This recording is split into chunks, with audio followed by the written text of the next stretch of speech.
joining us on Nigerian Decides, reaching you live from Independent Television, Benin City, Edo State. While we went on that break, we are being joined by two guests. And of course, we've been having a robust conversation here. And I just told them that let's take a break so that we can just translate the discussion on the live studio. From my extreme left is Christian Osegale. Christian Osegale is a public affairs analyst and a social worker. Glad to have you join us on the show. It's my pleasure. Good morning. Yes. All right, and from my extreme left is a family member. If I say family member now, he's been on this platform several times. He's Comrade Solomon Ejogbe. Comrade Solomon Ejogbe. Thank you very much this morning, and viewers at home, a very good morning this morning. Okay, let's just take it from you, Comrade Solomon Ejogbe. You have been a civil rights activist for years now. Before the elections, what was your hope? On this very platform, I mentioned a few of my fears. I painfully have been one of those who believe in the Project Nigeria, in spite of the very many disappointments we have seen. But this last election has created much more hopelessness for the already hopeless situations we have in Nigeria. We before now had seen a lawless nation, a little bit far from what you can describe as a banana republic. But from what we are seeing, it is clear that Nigeria is a country of the few, for the few, by the few. And I only fear what is coming up next if it is not well managed. Okay. I was looking at history some time ago, and I remember the 1988, 1983, 1993 crisis as they were, and then the issues as they are now. Asking me again what were my hopes before the elections. I remember on a set with Philip Omog, we argued the effects of beavers on the Nigerian politics and the expectant results of the involvement and introduction of beavers into the 2023 elections. And I was about to make it clear that it's going to be the usual bubu yeye, and they were going to have the usual abracadabra. And I can recall very vividly, my very good friend Philip took my mind to Edo election, gubernatorial election, and then the Ekiti-Osun election, the deployment of transmission of results from polling units. Beavers actually worked in those areas. I said he took my mind there, and I told him that was a test run. But I will not be shocked if the INEC server will be shut down, or in quotes, alleged to be hacked on that day. Unfortunately, it was even far from it. Because I have recalled in this country where many times government officials will come on the public television, the public media, to tell people what to expect, and in the very next moment you are beginning to see something different. And so Philip almost described me as a pessimist. But I went further to say that until it is done, it is not finished until it is finished. But here we are. Okay. That the best way we can describe what happened in the February 23 general elections, February 25th general election, is much to say that Professor Mahood Yakubu took us to the middle of the sea, took off our life jackets, switched off the speedboats, and went into the high sea. Okay. Leaving the Nigerian people stranded with a lot of apprehensions, with so much fears. Because as we speak, very many of us cannot sleep with our eyes closed because of the fear of the unknown. Yes, the election may have been said to have been won and lost, but the aftermath. Okay, we'll come, and that's the major reason why we are here this morning. Yeah, Christian Oserele, will you want to react to what he said? Well, before favor reacting to what he said may not be the best language I want to use. I want to say I'm completely on a different page with him. I saw your facial expression. Yeah, completely on a different page with him. I am a realistic. I believe that Nigeria is a project in the hand of God. That because of where we are, does not mean we remain where we are. We need to move forward. Last Monday, I was here before the election, and I was asked my expectation, looking at the revolution called the Obedient Revolution. And I told them, look, as far as I'm concerned, from the little I know about history, every revolution that have ever been started in the world never have the result the day it was started. And I said, this one will make a point, and the point has been made clearly, that Nigeria people are ready to take the bull by the horn. But that the result went the way it went does not mean we should be lamenting. Okay. Everything happened for a purpose. You understand? Because I was not, and I don't think I will ever be part of those Nigerians that he described that were taken by Mahmoud to the sea.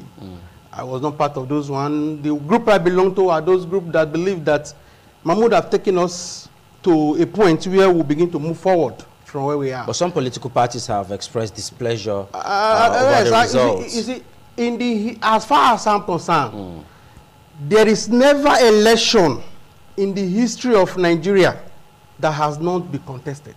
Okay. There has never been one. I remember, let's leave before the Fourth Republic. 1999, when Obasanjo started, 1999, 2011, 2007 or thereabout.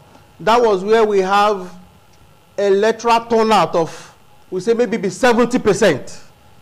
That was an aberration. That is to tell you that that was not an election. When Yar'Adua eventually came, he confessed to Nigerians that the election that brought me to office was fraud, so something needed to be done. He kickstarted the needful. And whether they have accepted the report of that panel he set up or not, but it's got that previous government have tried as much as possible to see that the point Yar'Adua was speaking from is looked into. And that was why, if you observe since 2014, or let's say from 2014, election has progressively been much more improved. Considering the turnout, the percentage turnout, there is nowhere in the world the election has been conducted, you will tell me that that country have 70%. The only country you see that kind of result is, I've forgotten the countries now, where there is a law that if you don't vote, it's a crime. So people are forced to vote. But where is whether you make up your mind, I want to vote or not to vote. And even in America have never got even up to 70%. That's not true. Okay. Well, wait, that's not true. The point is this. No, we should not be misleading. Listen, no, that information is not correct. Okay, let him just drive home his point. You were making your point. I didn't disturb you. But the point is this. When this election, we have 29% of electorate that voted. Unlike the previous, that was about 30-something%. Now, the magic of beavers is this. I don't want to comment much on the presidential aspect. I want to emphasize that presidential election and House of Assembly, Senate and House of Reps were conducted the same day. Yeah. The first time that I know of in the history of Nigeria, grace to beavers, that a city governor will lose his desire to be a senator. It has never happened. About seven sitting governors could not make it to the Senate.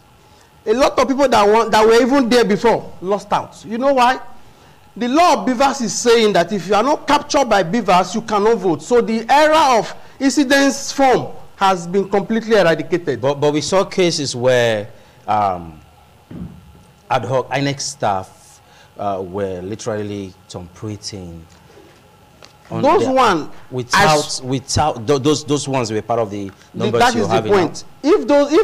I saw it on social media, I don't like killing myself on what I see on social media. So you feel it's not true? It may be neither here nor there, but if I may pick it, that is why the law says at every polling booth, every polling unit, you must count the results, announce the results, and all the agents have a copy of the results. The officers there, the observers there will get a copy of the result. That is where election result is known.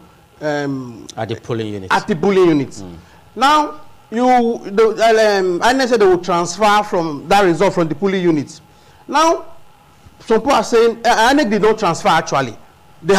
Some are saying because there was an attempt to hack the server, whatever is it. But the point I want to emphasize concerning this election, as at 12 p.m. on Saturday, all the candidates already have the result of that election, because every candidate, especially the major ones, have their agents at every polling unit. So it's just a matter of collecting result. I was an observer in East and West. I see where they will count, the agent will collect the copy, stamp. When they are stamping pictures of paper, they are sending it to somewhere. So the process is like this. At the unit you collect, you take it to the ward level, from the ward level to the local government, from the local government to the state. If all these people complaining at the national level did not complain at that lower level, then there are issues. But whatever the issues may be, there are procedure of resolving whatever issues that come. But I don't want Nigerians to believe that this country does not belong to all of us. If we destroy this country, we don't have another one. So what would you say about cases where in the process of transmitting of these results, some of them actually there were, some allegations that some results were not the same from the polling unit that was announced at the collation That center? is the beauty of this system. INEC, we need to explain to Nigerians why they don't transfer from the polling points to their server. So I don't want to believe those here say that they were hacking or whatever. But the point, there was a plan B. To server was a plan B. Plan A was every agent, every result at every polling unit must be known by Nigerians. That was the point. But it was said that it must be transmitted. That is why I said INEC, we need to explain that. Some officers are saying because INEC have a report that they want to hack their system, and the report said about 72 attempts of hack. So do you have that fact? It's only so. Okay, Solomon. That's on social media. The social media. Solomon, I don't believe in it. Everybody don't mention it. Solomon Christian Osegale. All right, now let's come to Solomon Idiogbe. Solomon Idiogbe. Very much alive. Okay, now looking at the turnout we had from the demography of the youth, do you think with the turnout of the election, because to an extent a lot of them are not really happy with the outcome, do you think it's going to encourage them in subsequent election? I'll give you an example. I'll come and address a few things, a few misrepresentations that were given. But whatever he said is his opinion. I said a few misrepresentations. All right, go ahead. I have a right to make response to some of them. There was no political party as at 12 p.m. on Saturday that had results. Because at 12 p.m. on Saturday, most polling units had no 12 a.m. Sorry, midnight.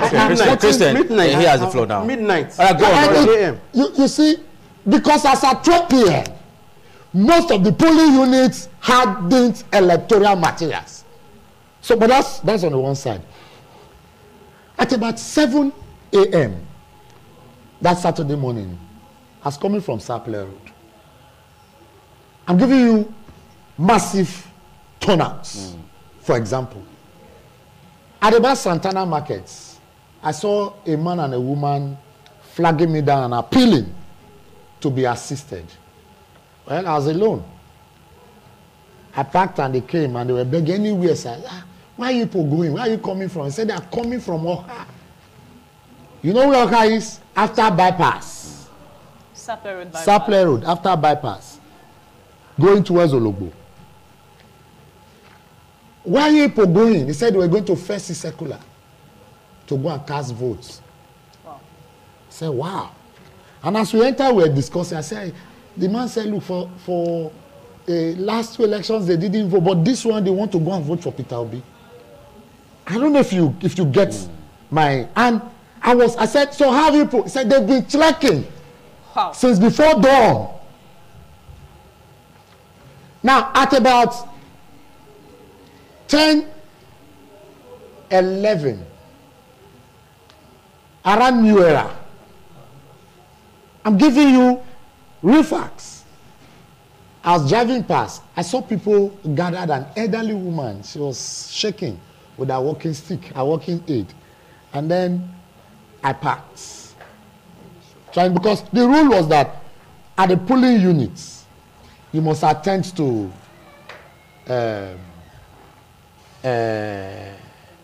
elderlies. Yeah, by 11, 12. And then I thought perhaps there were issues or something. So I parked in company of some of right activists who were observers. And then we tried to find out. The old woman said they told her that her name was at Victory. She was She was among those who were removed. So while some people were calling, how they got removed. So we tried to explain that INEC does not know individuals. What they did was to cut from certain numbers. They were transferred. And transferred. The next polling unit. Now, what was the quarrel? Or what was the argument? The old woman was insisting that she will go to that Victory and vote. Victory was not a stone throw away from New Era College. You understand? The one they now refer to as Samuel Ogbemudia Modern Education Center also. So I offered, I said, okay, no problem. She can come into my vehicle. I'll take her to wherever she was going to vote. It took us visiting 4 polling units before we were able to locate where she was to vote. In the course of trying to locate where she was to vote, I tried to find out her age. She was unable to say exactly her age, but she was able to explain that she was, because we're using local dialects, she was able to allude to the fact that she's more than Ikigbesi Yene, which is over 90. Wow. So in other words, you're saying she's very old. Very old. And now, I now went for that to say, Mama, who are you voting for? Say, Imaye. Vatiye, Imaye, I don't know. And what I say, but Sokma women, you want to her.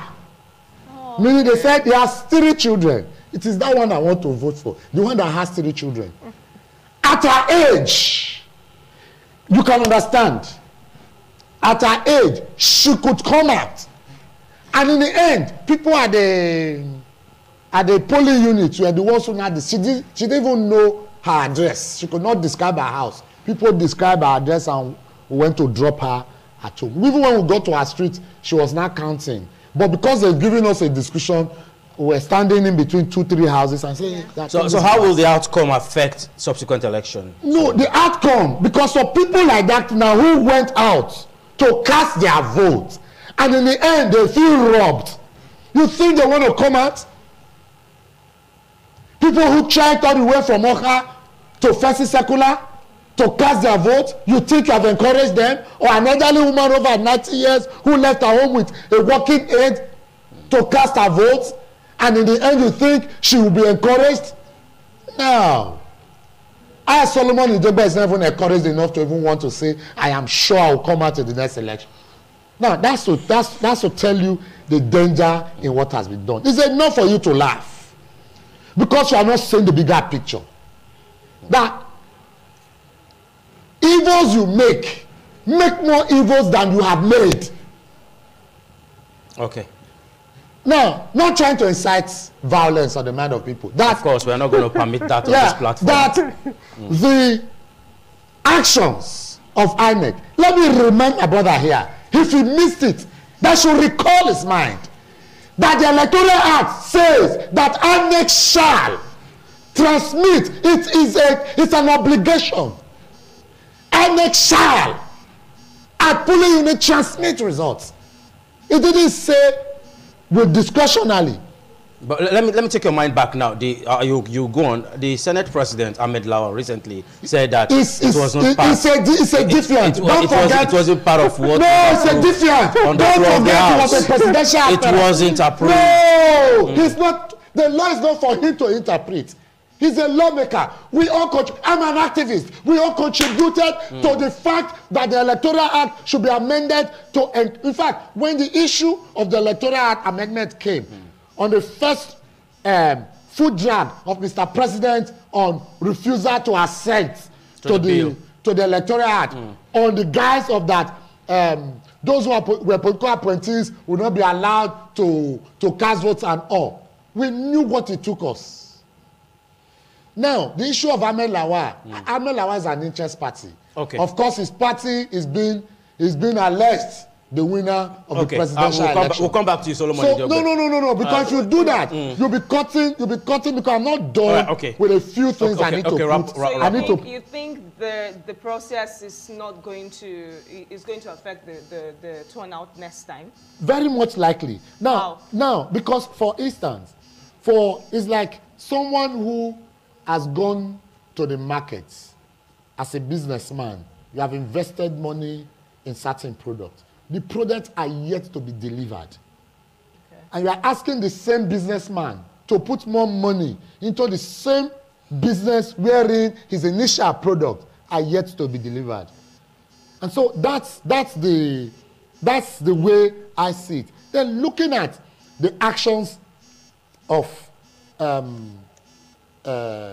Professor Mahmood and INEC, I was taken aback when my brother was talking about because nobody today can say he or she is not aware of the incidences of violence that man or characterized the 2023 February general elections. For example, it is unheard of for youth corpers to be so molested, intimidated, harassed by a sitting governor, all in the name of making a certain political party win elections. That's actually alleged. Yeah. You said? That was actually alleged. Alleged is there. There are facts for it. The way, excuse me, when you talk about allegations, I am taken aback. Because you and I have access to audio clips where the sitting governor of Rivers State were threatening fire and brimstone. Well, don't you think that was doctored? We must also understand whether you call it technologies. Technologies. The ones with the videos you saw where he was negotiating of leaving his political party with his senators and members of the House of Reps is also doctored. Of course, the results that were manipulated, the ones we are seeing now, that are being transmitted by obedient movement, stamped and sealed by INEC, tallying with the ones, not tallying with the ones that we are seeing on RF, are also tailored and doctored.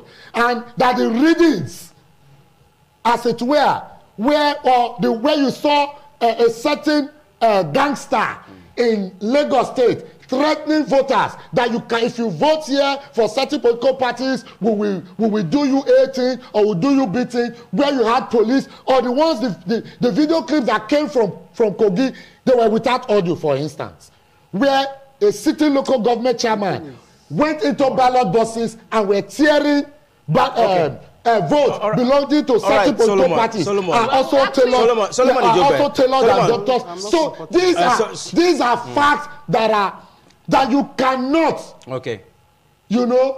throw away. Okay. So for me, the only thing that is here is that you may not be able to blame totally those who have participated or contributed to the electoral violence by their actions. But you will blame INEC because one of the facts that is embedded on the Electoral Act is to the effect that where there are incidents of violence, the polling units, the results should be cancelled. Should be. Okay, Solomon. And we didn't see any of that happening. Solomon, we'll come back to you. Well, if you're just joining us, this is Nigerian Decides, reaching you live from independent television. Well, Christian Oserale and Solomon Idiobe, they've been here, and of course, we've been having a fantastic time with them on the show. Now, Christian, there have been video going around where the INEC chairman on several forums said that the beavers was going to work. and he actually said that the beavers has come to stay. On several occasions, he assured Nigerians that the beavers will work. Well, don't you think with the current statement of the Senate president that there was no part of the amended act that they were going to transmit results from the polling units direct to INEC server? Don't you think there's a misinformation somewhere? First of all, like I said earlier, and at times when we speak to the public, we are not speaking to ourselves, we are speaking to the world. Of course. And I'm aware that the last war in Rwanda was based at more of fake news. And within 100 days, close to 1 million souls were lost. At times, we should try as much as possible not to have the impression that maybe you love Nigeria more than myself. This is our project. It's a collective project. Let's not believe that if we bring it down, it will favor me or favor you. Okay. You understand? That is the whole point I want to always speak from. Okay. Lawan did not say beavers, they did not approve. What he was explaining, based on the motion raised on the floor, was that he's not the law they passed, the INEC must use beavers. That the transmission, he was explaining that transmission means as you vote, the vote goes straight to the server. INEC server. He said that was not what they did, what they approved. What they approved was that at the end of counting at the polling units, once the returning officer at the unit circulates the result to the agent, the observer, and those present who are significant others, the returning officers use the beavers to snap the copy of the result and transfer it to the server. Okay. That was what he was explaining. That's exactly how beavers was. It's not, No, beavers was not expected to cast votes for Solomon, you. please. He has the floor. Of course he does. You know, at times, there are certain things that become so unpalatable. At times, we must learn to understand things the way they are. When he explained that, a lot of people have misinterpreted it. But the truth is this, I don't know. INEC have legal department. They know when they violate the law, the implications. It's not we. The point is this, like I said earlier, beavers did the magic. In those days, you cannot. Remember, don't forget, please, let us not forget that.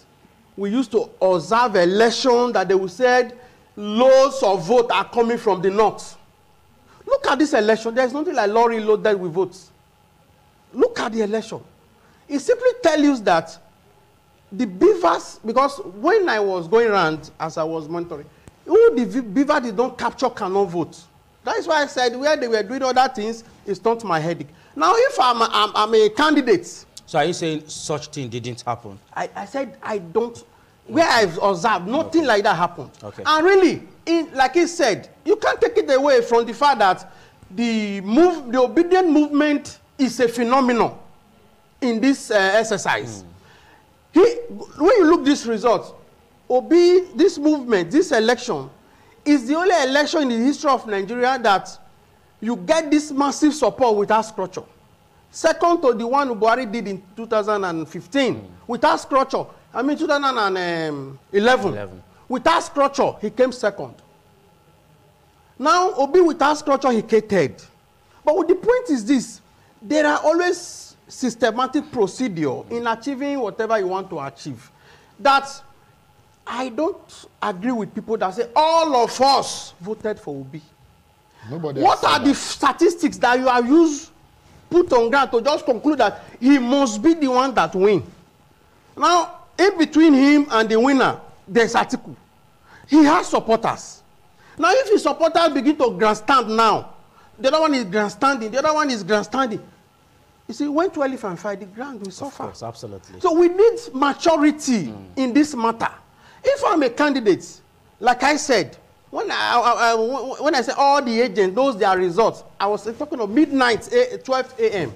Because by that time, apart from the center unit that was cancelled, that the election continued on Sunday, all the candidates already have gotten information about how their votes count in each polling unit. Okay. You understand? All right, so the way it goes, it simply means that if as a candidate and I'm not comfortable with the final result declared, I call on my agent, collect the results from the unit. Like he said, it's already flying on social media.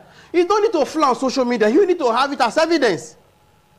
Go to the tribunal that has already set up. Okay. Present your case. All right. Okay, Favor. Now, would you say that INEC did satisfactorily in this election? At all. I'm not saying so. What would be your assessment? First, I was angry that I actually went to my polling unit in Benin to vote before I would travel to East and West. As at 9:40, the INEC has not even come. Because we were told, even in the INEC office, that voting started by 8:30. So I was completely angry. So moving down to Ekpoma, we get there some unit have started voting. Then some case, the beavers came one after one. We were just, like I've written my report. Those were abnormalities. That was not what INEC promised us. But that the election eventually came true, and INEC continued some area that they said they could not complete, and those ones that was on queue before 2:30, in those areas that they didn't start on time, completed their voting. So now, INEC, that's why I said earlier, it is INEC that will come and explain to us why the other aspect of transmission, he did not use it. But we should not break our head on the basis of that. Because the plan A, they take it to the end. The plan B, they need to explain. So that there are avenues. Okay. Because at the point of that national coalition, by law, the Mahmoud does not have the right. All right. To cancel the election. We'll come back to you, Christian. We're still looking at the outcome of the 2023 general elections. We'll quickly take a break now. Then we'll back to continue on this.